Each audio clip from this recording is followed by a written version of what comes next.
ಆಕಾಶ ಗಡಿಯ ದಾಟಿ ತಂದಾನೋ ಬೆಳಕು ಕೋಟಿ, ಭೂಮಿ ಕುಲಕ್ಕೆ ಕೇಳದೇನೆ ಜೀವ ಕೊಟ್ಟಂತೆ. ಕಣ್ಣ ಕಾಯೋ ರೆಪ್ಪೆಗವನೇ ಕಾವಲಾದಂತೆ. ಮೋಡಾನ ಮಳೆಯ ಮಾಡಿ ನೂರಾರು ಹನಿಯ ಕೂಡಿ, ಕಾದ ನೆಲಕ್ಕೆ ಮುತ್ತ ನೀಡುವ ಜೀವ ಹನಿಯಂತೆ. ಬೆನ್ನ ಹಿಂದೆ ಕಾಣದಂತ ಸೈನ್ಯ ನಿಂತಂತೆ.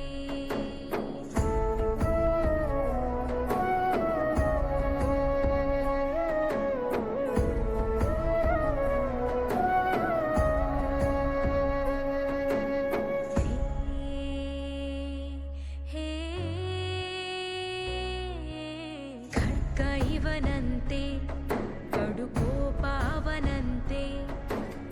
ಇವನು ಕಿಂಕರ ಅವ ಭಯಂಕರ, ಕಲಹ ಕದನಾನೆ. ಶಕ್ತಿ ಇವನು, ಸೈನ್ಯ ಅವನು, ಎದುರು ನಿಂತರೆ ಸಮರವೇ.